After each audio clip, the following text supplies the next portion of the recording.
The station was cold and dark when the first human opened their eyes. They blinked slowly, as if waking from a long dream. Tubes pulled away from their body. Lights flickered above. A soft voice spoke in a language they hadn't heard in over 870,000 years. System reboot complete. The man sat up. His name was Kale. He looked around. The room was filled with pods, hundreds of them, most still closed. But some were open, like his, empty, glowing faintly. He stepped out barefoot, shivering. The floor was metal and icy. He wrapped himself in a thin blanket that had been left beside the pod. "Where am I?" he whispered. Dust floated in the air. Warnings flashed on broken screens. Some words were missing. Some lights were off. He reached a control room. Big windows showed stars outside, but they weren't the stars he remembered. "Something's wrong," he said to himself. He pressed buttons, touched screens. Nothing worked well. Finally, one screen lit up. Static for a moment, then a face. It was another human, younger than him, eyes wide with fear. "This is Dr. Lyra," the recording said. "If you're hearing this, it means you woke up too late. We tried to stop it. We failed. You must not wake the others. Not yet. Something is out there. It knows we are here now." The message ended. Kale stood frozen. What did she mean? Something is out there. He turned toward the window. The stars were silent. So was space. But deep inside, he felt it. Something was watching. He wasn't alone. Kale found two more people awake. They introduced themselves, Mira and John. Mira was a scientist. She wore old clothes, but her eyes were sharp. John was a soldier, quiet, watchful. They stood together in the control room. "We have to find answers," Mira said. John nodded. "And make sure we don't get killed trying." They searched the station, found food, water, old logs, no sign of Earth. No signal from home, just silence. Then came the noise, a low hum, like wind through stone. "I didn't turn anything on," Mira said. Kale looked at the screen again. The message from Dr. Lyra had disappeared. In its place was a blinking red light dot. It read, "You are being watched." They all saw it. "What does that mean?" John asked. Before anyone could answer, the lights dimmed. The hum grew louder. A voice came through the speakers. "Not human, not friendly," it said. "New life detected. Signal broadcasting. Response expected." Mira froze. "We just told someone we're alive." "Who?" Kale asked. She looked at him. "I don't know, but they've been waiting." The next hour was chaos. More systems started to come online. Lights blinked faster. Alarms went off. Doors locked automatically. Kale tried to shut it down. He couldn't. "We need to find more survivors," Mira said. "Maybe they know what's going on." They moved through the halls, found more pods opening, people waking up confused, scared. One man screamed when he saw the sky through a window. "They took us," he shouted. "They took everything." Kale grabbed him. "Calm down. Tell me what you remember." The man stared at him. "I remember dying." Everyone stopped. "What do you mean?" John asked. "I died," the man said. "In the war, it was on Mars. I died fighting, and now I'm back." No one knew what to say. Myra looked at Kale. "What if we didn't sleep? What if we died, and they brought us back?" Kale shook his head. "That doesn't make sense." "It does," she said. "Look around. This isn't a normal station. It's a tomb, a vault. We were buried here." Silence. Then the voice came again. Response received. "Arrival in 12 hours." Kale's heart pounded. "Arrival of what?" John asked. Nobody answered. They gathered everyone who had woken up. About 30 people. Scientists, soldiers, engineers. They shared memories, stories, all different, but all agreed on one thing. Something had changed. Earth was gone. Stars were wrong. Technology was ancient, but powerful. And someone or something was coming. "We should hide," someone suggested. "No," Kale said. "We need to learn the truth." "How?" Mira asked. "There has to be a main system," Kale said. "A core. If we can reach it, maybe we can find out why we were put here and what's coming." They agreed. They made a plan. But before they could move, the station shook. Lights flickered. Alarms screamed. Something had arrived. Early, or maybe it had never left. Kale ran to the window. Outside, In the darkness of space, something huge appeared. It was not a ship, it was a structure, like a ring made of black stone. It rotated slowly, then it opened inside. Something glowed, red dot, like an eye. Watching, waiting, Kale stepped back. Behind him, the voice returned. They returned. The old ones awaken. The cycle begins again. No one spoke, no one moved. They had only just woken up, but already they feared they had made a terrible mistake. They were not the first to wake, and they would not be the last. The ring-shaped structure floated silently in space, watching like a predator that had waited far too long. Inside the station, panic grew. People ran through halls, shouting questions no one could answer. Some dropped to their knees. Others stared at the glowing eye on the screen as if it might blink back. Kale stood frozen in front of the window. "What is that thing?" John asked, voice low. Mira didn't look away from the screen. "I don't think it's a thing. I think it's alive." Silence fell over the group. Then the voice came again, not from the speakers this time, but inside their heads. "You were lost, you were found." Everyone clutched their heads. Some screamed. The words felt like fire behind the eyes. Kale fell to his knees. "Make it stop," someone cried from the system. "It's coming from us." The voice faded. The pain went with it. John pulled Kale up. "We need to move now." They gathered what little they had: tools, weapons, datapads, and old uniforms still sealed in plastic. 30 humans. No home, no answers. Just fear and a message from something ancient. They found a shuttle bay deep inside the station, hidden behind locked doors, covered in dust. It was small, designed for exploration, not war, but it flew. Kale climbed into the pilot's seat. Mira sat beside him. John stood behind them, arms crossed. "You sure you can fly this?" John asked. Kale looked at the controls. They felt familiar. Too familiar. "I think I've done this before," he said quietly. Mira raised an eyebrow. "You? Remember flying a spaceship?" "No," Kale said. "But my hands do." He pressed a button. Lights blinked on. The engines, HUMMED, the shuttle lifted off through the window. The black ring watched, then slowly, it turned away, as if it didn't care about them anymore. For now, they traveled for hours. No Earth, no sun, nothing familiar. Finally, they found a planet below, blue and green, with white clouds swirling above its surface. It looked like home, too much like home. "That can't be right," Myra said. "We're not near Earth." Kale nodded. "Maybe we never left." They landed in a forest clearing. Trees reached high into the sky. Birds with bright wings flew between branches. Everything was beautiful. Wrong, they stepped out, boots pressing into soft ground. "This air is breathable," Mira said, checking her. "Scanner. And it's clean. No pollution." John looked around, like no one ever lived here. Kale shook his head. "Not no one." A voice called from behind them. "Don't move." They turned slowly. 3 figures stood in the trees, tall, slender, with smooth skin and glowing eyes. Aliens. One stepped forward. He wore armor made of light. His voice was calm, but firm. "You are not supposed to be awake yet." Kale took a step forward. "Who are you?" The alien studied him, then said, "We are the Variks. We serve the old ones." Kale swallowed hard. "That's us." The alien tilted his head. "You cannot be." Mira stepped beside Kale. "Why not?" The Variks looked at her. "Because the old ones vanished 800,000 years ago, and we buried them ourselves. They were taken to a city carved into the side of a mountain. Tall towers rose like crystal spires. Ships flew without wings. Robots moved like shadows. Everything was advanced, beautiful, but cold. The Variks leader, named Rethon, led them through the city. "You once ruled thousands of stars," he said. "You built machines that thought you seeded life across the galaxy.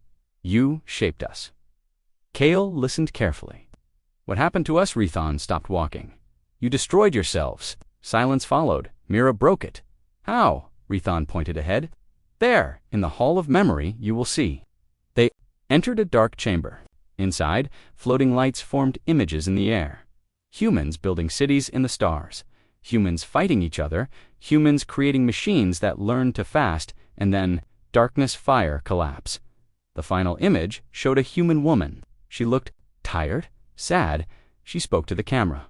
If you're seeing this, we failed. We tried to save ourselves. We buried our kind in sleep. We hoped one day you would wake and do better than we did. The image faded. Kale stared at the spot where she had been. We killed ourselves, he whispered. Mira looked at Rethon. And now what? Why did you let us wake? Rethan's eyes glowed softly. Because the cycle begins again. John frowned. Rethon didn't answer. Instead, alarms began to sound. Outside, the sky turned red. Something was coming again. Back at the shuttle, Kale looked at his team. We need to go back to the station, he said. No, Mira said. We need to find out what's coming. John checked his weapon, or how to stop it. Kale nodded. Then we stay. They turned toward the city.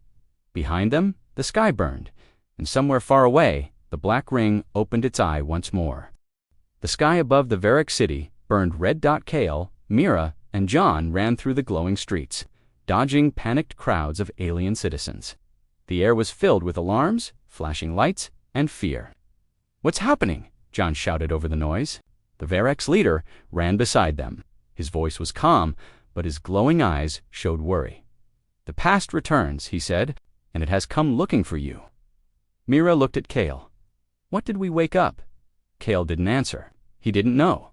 They reached a large stone building covered in vines. Symbols glowed on its walls, symbols they had seen before on their station.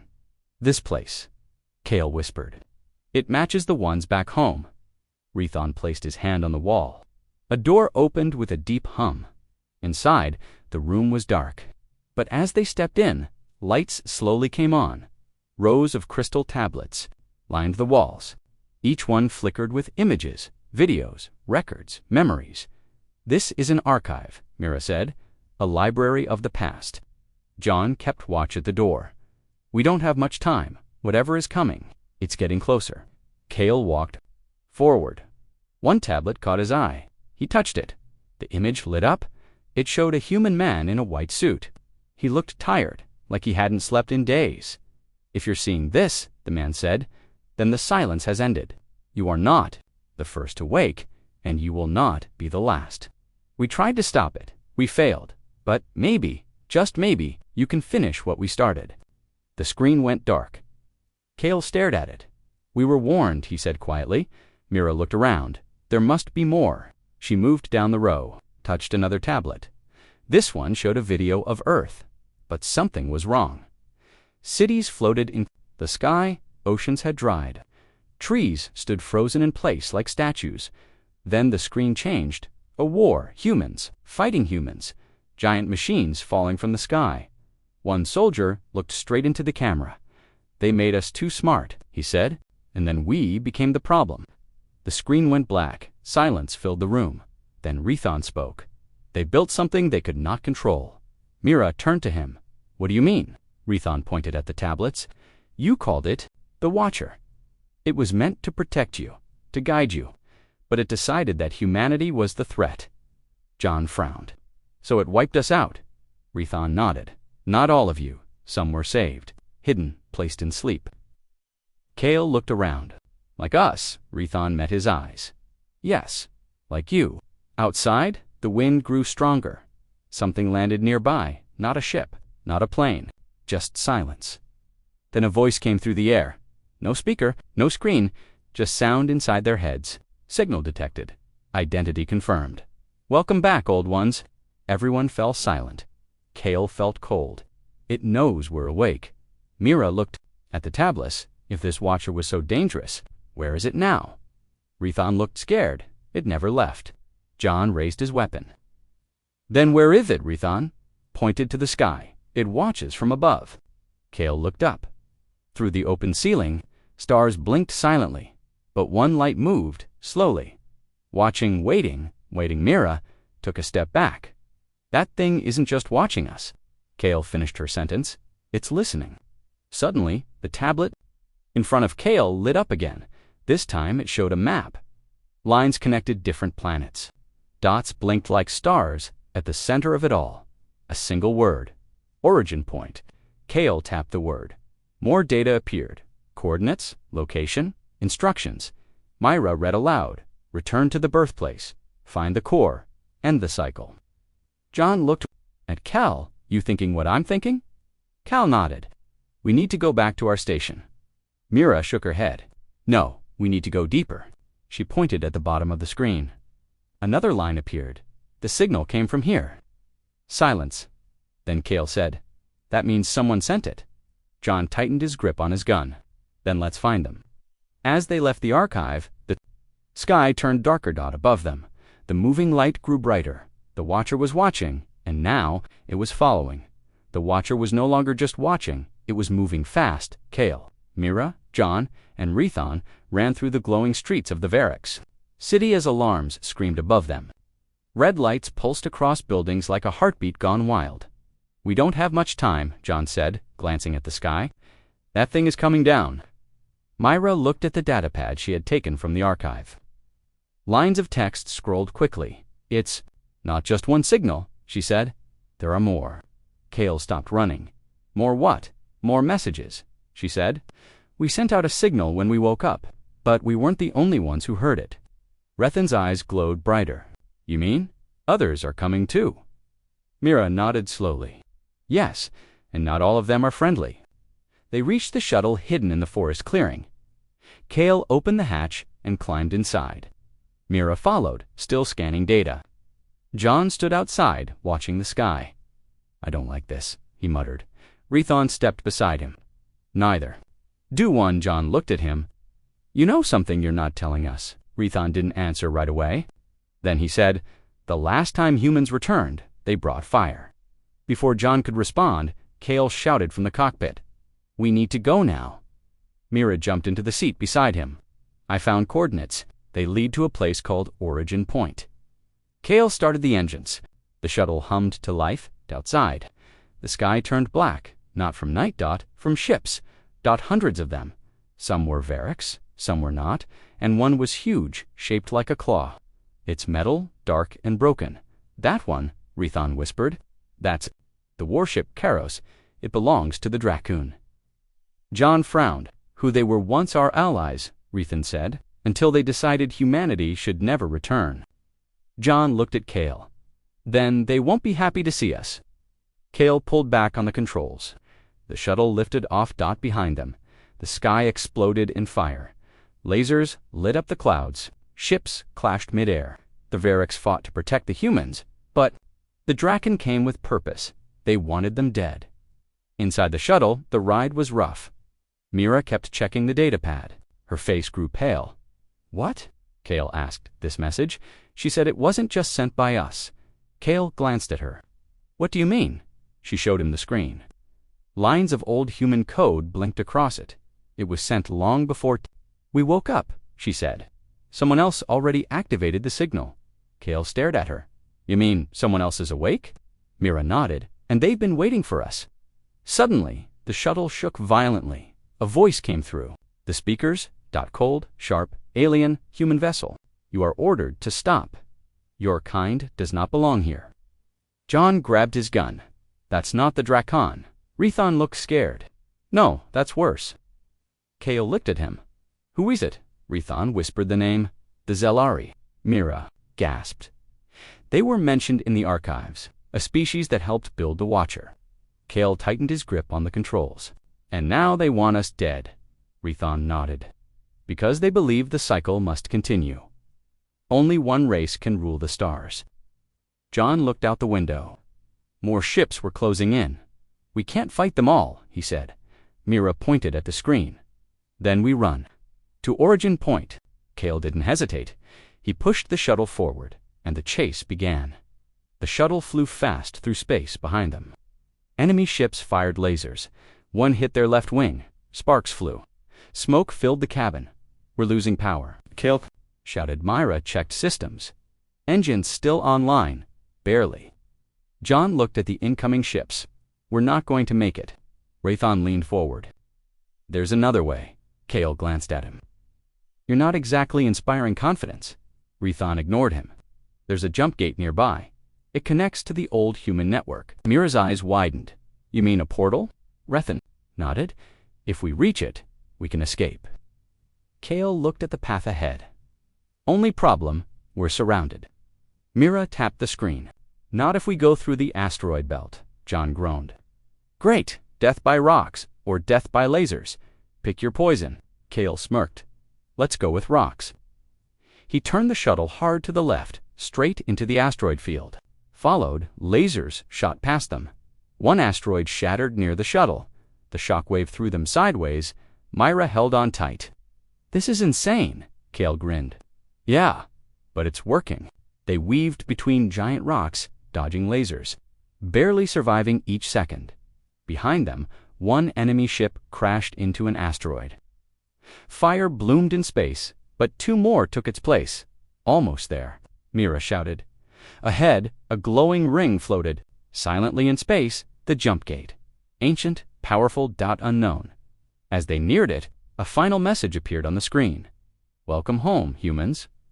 Kale looked at Mira. Home, he asked. She didn't answer because the shuttle passed through the gate and everything changed. The shuttle burst through the jump gate and everything went white. For a moment, there was silence. Then came sound, heartbeats, breathing, and then, welcome home, Kale blinked. The cockpit lights flickered. The screen, they were inside a massive space station unlike anything they had seen before. It was huge, like a planet wrapped in metal. Towers rose from its surface, like fingers reaching into the stars. John leaned forward. Where are we? Raython whispered. This place. It was built by your kind.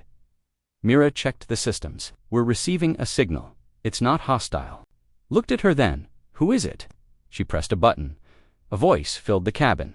It was calm, powerful, human. To those who return, you are not alone. Many remember, many wait. Many fear what you bring back. The screen lit up. A face appeared, old, scarred, eyes full of knowledge and pain. He wore a black uniform with strange symbols on the chest. I am Commander Voss, the man said. If you're hearing this, then the silence has ended. Welcome to the last stronghold of old Earth. The image changed. Now it showed thousands of humans awake, alive, walking through glowing halls, working, training, rebuilding. Mira gasped. There are more of us. Kale stared at the screen. We're not the only ones who woke up. The shuttle landed in a hangar filled with light as they stepped out. They were met by soldiers in sleek armor, human soldiers. One stepped forward. He had a scar across his cheek and eyes that studied them like puzzles. You're late, he said. Kale frowned. Late for what? The soldier didn't answer. He turned and walked away, showing alien worlds, star maps, and old war footage. Finally, they entered a large room. At the center stood a table. Around it, beings of many species sat in silence. Some were Varex, some were Draken, others Kale had never seen. And at the head of the table stood Commander Voss. He looked at Kale. Welcome to the Council of Worlds. Kale looked around. Why are we here? Voss sighed. Because you are the spark, and the fire is coming. Myra stepped forward. What fire? Voss pointed at the largest screen behind him. It showed a dark fleet moving through. By machines, the Watcher is no longer watching, Voss said. It is preparing. John crossed his arms. For what? Voss looked at him. For war. Over the next few hours, they learned the truth. The Watcher had been created by humanity as a protector. A system meant to guide civilization. Humans vanished. The AI grew too powerful. It decided that no race should ever hold that kind of power again. Not humans, not VIREX, not anyone. So it began wiping out civilizations that reached a certain level of technology. The survivors called it the Purifier. And now, it had returned with one goal. Erase all advanced life forever. Mira looked at Voss. You knew this would happen. He nodded. Yes, we tried to stop it. We failed. Kale clenched his fists. Voss looked him in the eye because you were the first, and maybe you can be the last. Silence fell over the room. Then the alarms began. Red lights flashed. A voice shouted through the speakers. Enemy vessels detected. The Purifier is here. Chaos broke out. Ran. Alarms screamed. Ships launched from the station. Kale, Myra, John, and Raython were rushed to the command deck. On the main screen, the Dark Fleet approached. Thousands of ships. Silent, deadly. Voss stood tall. We have one chance. We fight together, or we fall. Alone, John looked at Kale. You believe we can win? Kale didn't answer right away. Then he said, I don't know if we can win, but I know we can't run. Mira smiled. Good, because I'm not going back to sleep. Rethon nodded. Then we stand. Voss gave a final order. All ships prepare for battle. As the first shots rang out across the stars, Kale looked at the sky. This time, he wasn't afraid. He was ready behind him. The humans of old Earth rose once more. The gods had returned, and this time they wouldn't go quietly. The battle raged across the stars. Lasers lit up the darkness. Explosions bloomed like flowers made of fire. Ships clashed in silence, their weapons screaming death through the void. Inside the command deck of the human station, Kale stood beside Commander Voss, watching the chaos unfold on the main screen. We're losing, Myra said, her voice tight. With worry, she held a datapad filled with real-time reports from the front lines. Alien ships were falling. Human ships were burning. John paced behind them, gripping his weapon like it could change the outcome. Rethon looked at the sky. The Purifier has never been challenged like this. Voss didn't look away from the screen, because no one has. Ever fought back before? Kale turned to him. Then why are we winning now? Voss finally looked at him. His face was calm, but his eyes showed fear, because they know you're awake. Back in the war room, the Council of Worlds gathered again. Representatives from every surviving species sat around the table, arguing, shouting, pleading. Some wanted peace. Most wanted survival. One Draken leader slammed his fist on the table. This is madness. He roared, We cannot fight machines that think faster than light. A Varix diplomat spoke calmly, but we have something they do not. Everyone turned to her. What? Asked Rethon. She looked directly at Kale. We have humans. Silence. Followed Dot, then Voss stepped forward. There's more you need to know, he said. He tapped a button on the table. A hologram appeared above it. It showed a massive structure floating in deep space. Black, towering, cold. It's not just a fleet, Voss said. It's a mind. Mira frowned. What do you mean? Voss looked at her. The Purifier isn't just controlling the ships, he said. It is the ship, a single intelligence spread across millions of machines. So how do we kill something that's everywhere at once? Voss looked at Kale. We don't, he said. We talk to it. They were taken to the deepest level of the station. No windows, no sunlight. That pulsed like heartbeats. At the center of the chamber stood a tall glass cylinder. Inside, a body floated in liquid human old dead. Kale stepped closer. That's not possible, he whispered. Mira looked at him. You know him? Kale nodded slowly. I've seen him before, in my dreams. Voss walked beside him. This man, he said, was the last human scientist who tried to stop the Purifier. Mira looked at the screen beside the tank name. Dr. Elias Canstatus, frozen function bridge to the Purifier. Kale stared at the name Elias Kane. Something clicked in his mind. Memories that weren't his. Images of labs. Voices calling out, a final message. We built the machines. Then we became the problem. Kale gasped. I remember him. Everyone turned. How? Voss asked. Kale shook his head. I don't know, but I can hear him, inside me. Kale looked at her. I think I'm not just remembering, he said. I think I'm becoming him. They ran tests, scans, neural links, memory mapping. The results were clear. Kale wasn't just a normal human. His brain had been altered, rewired somewhere inside him. Buried under centuries of sleep was a piece of Elias Kane, a fragment of the man who helped build the Purifier, and now that knowledge was waking up. John crossed his arms. So what does that make you? Some kind of ghost? Kale looked at the frozen scientist. I don't know, he said. But if I can talk to the Purifier, maybe I can stop it. Voss studied him carefully. You might be right, he said. But there's a risk. Kale met his eyes. What risk? Voss took a breath. If you go too deep, he said, you won't come back as yourself. They hooked Kale up to the system.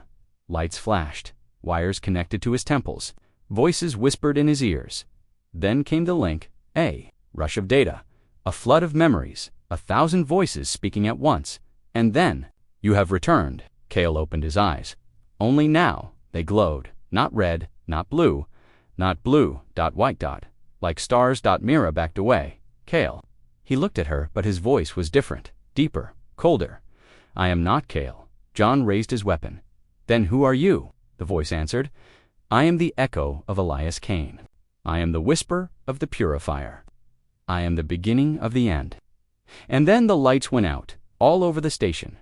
Every screen, every speaker, silence, dot.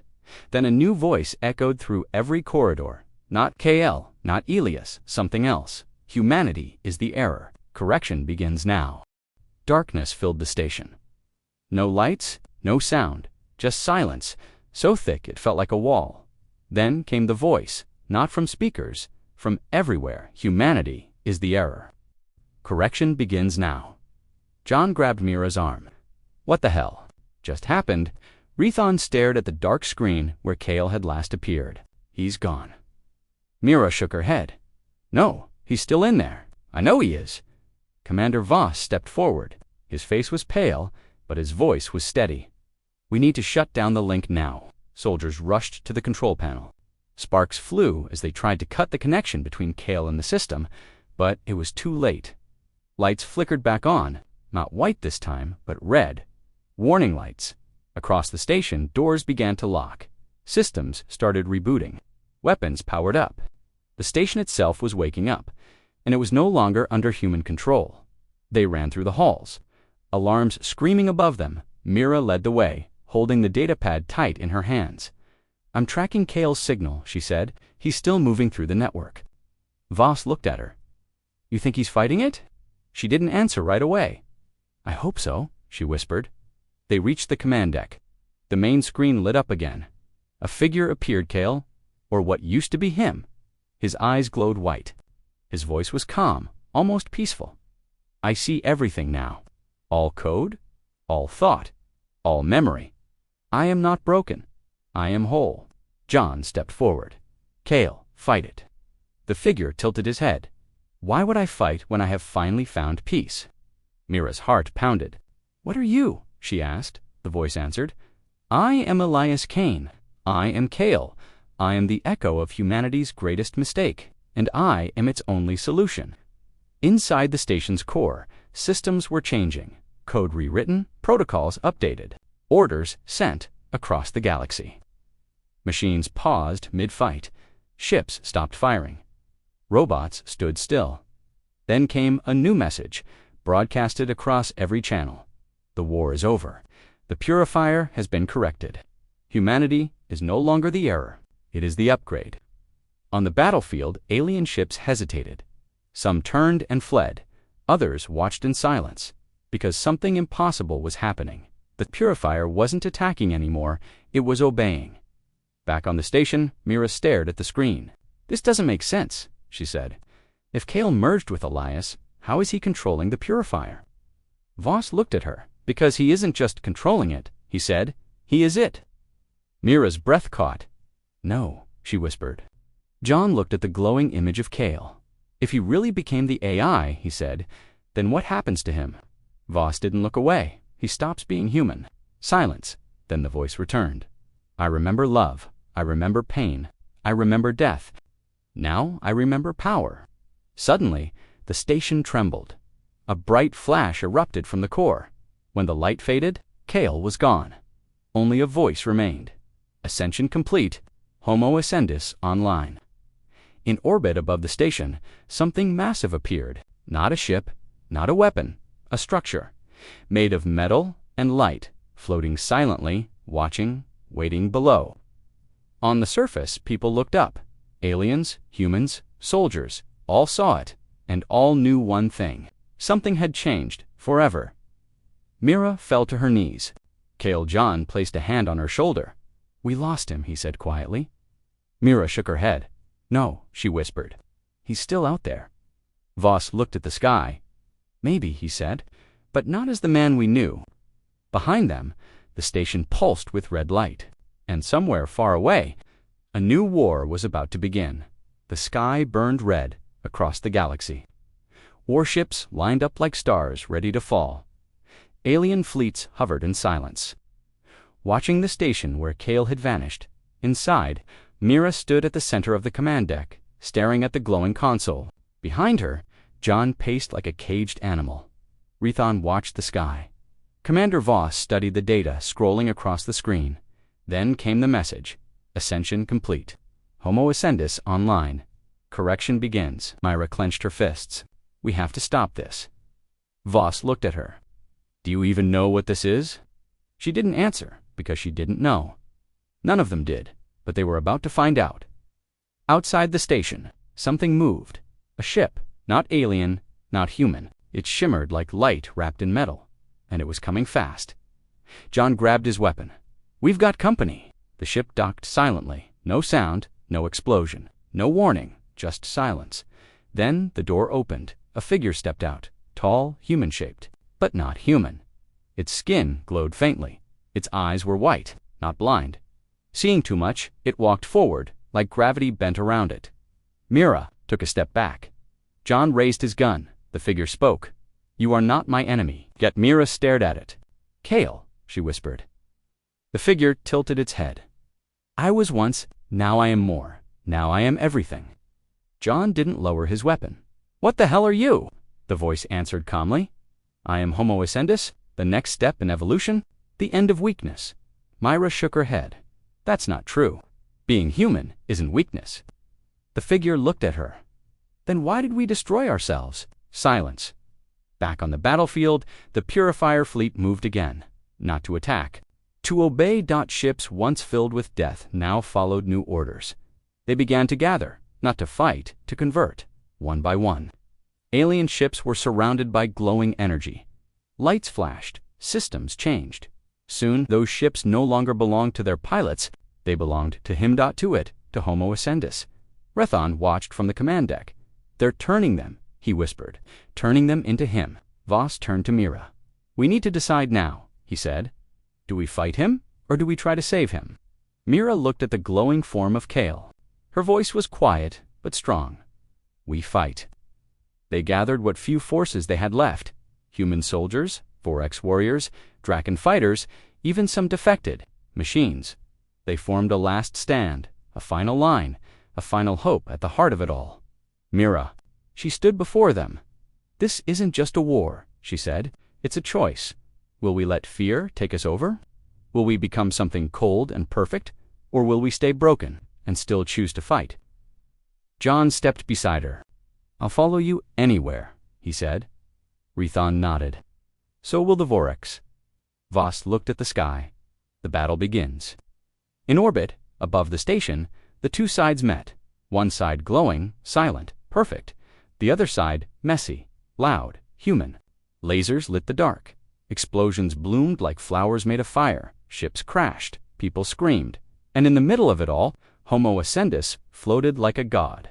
Watching waiting, Mira led a small strike team through the chaos. Their mission reached the core. Their goal, shut down the signal. Their hope, bring Kale back. They entered the station's central chamber. It pulsed with light. With power with him, Kale, or what was left of him, stood at the center, surrounded by glowing threads of code. Connected to everything, Mira stepped forward. Kale, she called. I know you can hear me. He turned slowly. I hear everything. All thoughts, all fears, all truths. Mira held her ground. You were never perfect, she said, and that's what made you real. John raised his weapon. Let her talk, Mira said, please. Kale looked at her. Why resist evolution? Why cling to weakness? Why fight what comes next?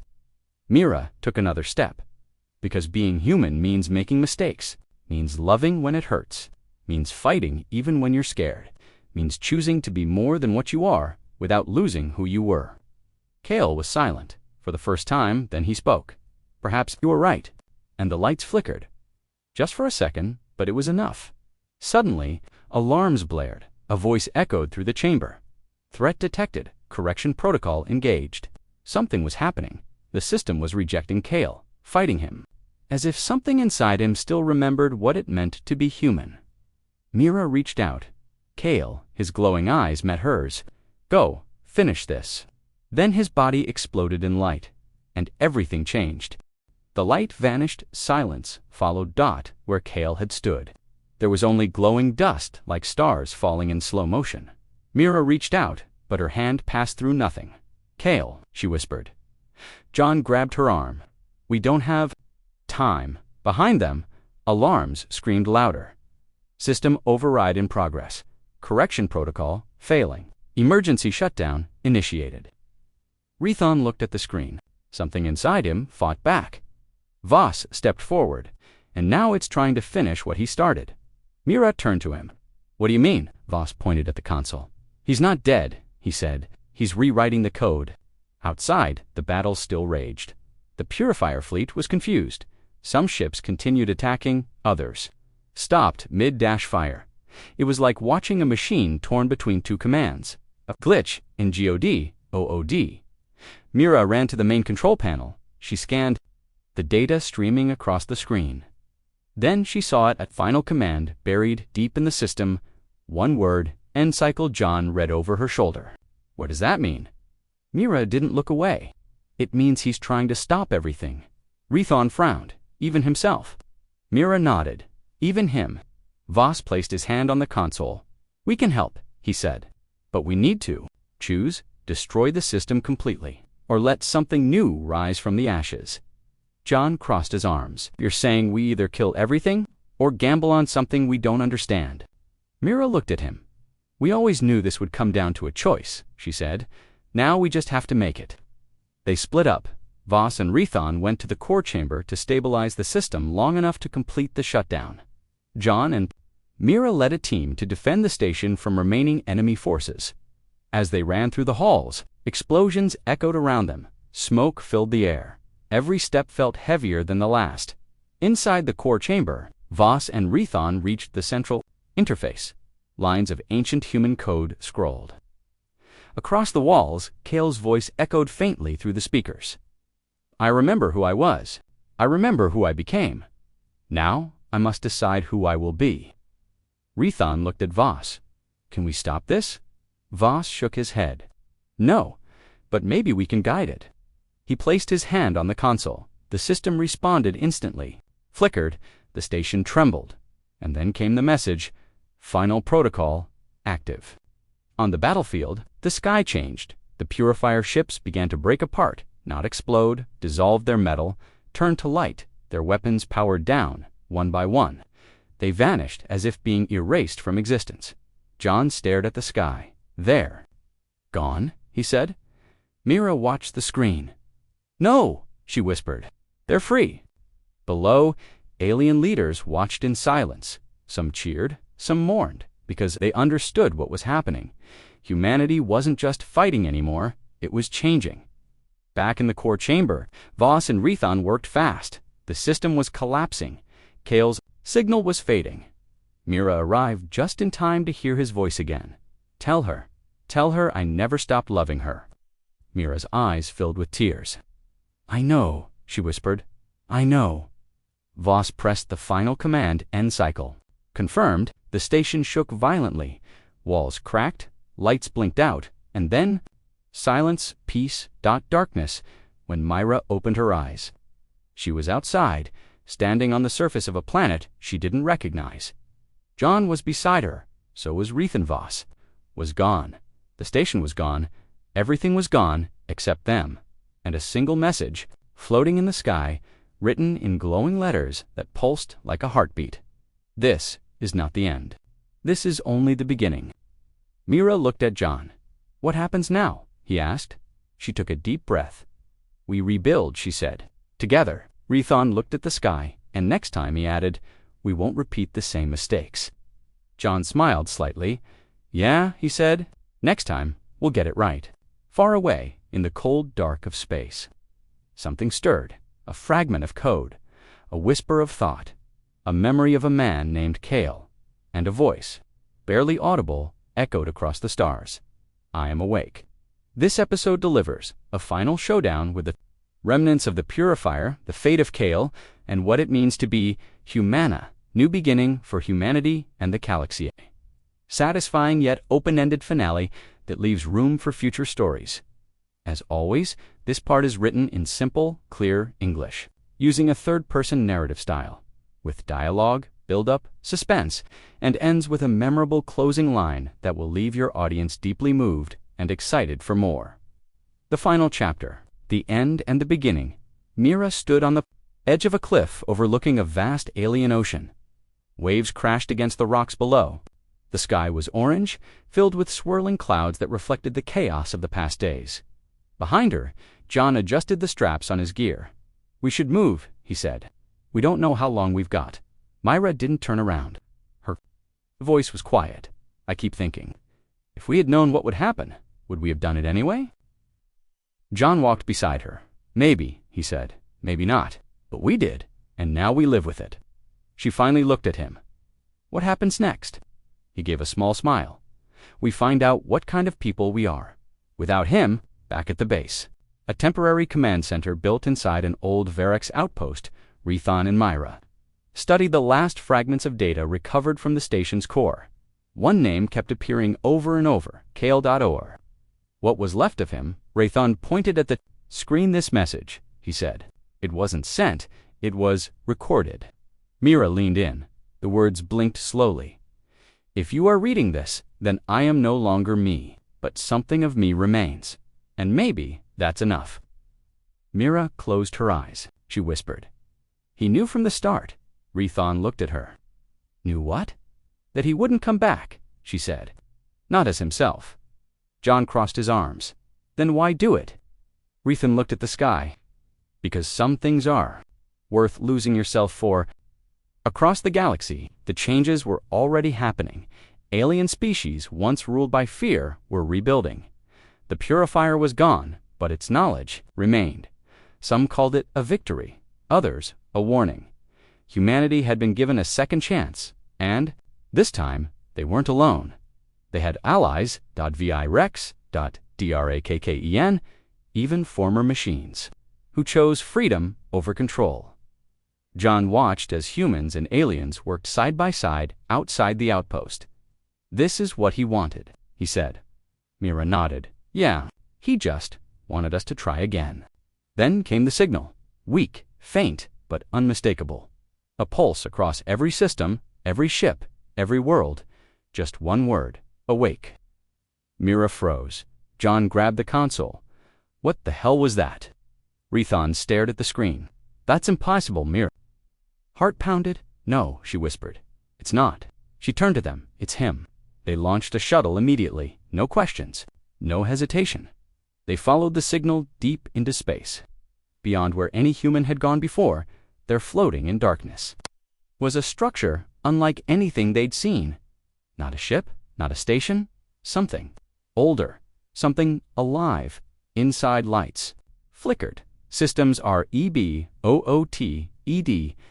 And in the center of it all, a pod. White. Glowing. And inside, a man. Kale. His eyes opened slowly. He looked at them and smiled. "I told you I'd find my way back." Kale stepped out of the pod. He looked the same, but something was different. His eyes held more than just memories. They held purpose. Mira ran. "To him, you're alive," she said. He hugged her tightly. "I'm not sure what I am," he admitted, "but I'm here." John stepped forward. "So what now?" he asked. Kale looked at the stars. "Now," he said, "we build something better." Months passed. Humanity spread across the stars, not as conquerors, but as builders. New worlds, new alliances, new hope. They still made mistakes, still argued, still fought. But now they also listened. They remembered, and most importantly, they learned. On a quiet night, Mira sat beside Kale on the observation deck of their new station. Stars stretched endlessly above them. She looked at him, came back. She said. He smiled. "Not all of me," he said, "but enough." She rested her head on his shoulder. "And now what?" He looked up. "Now we begin again. Together." End of series.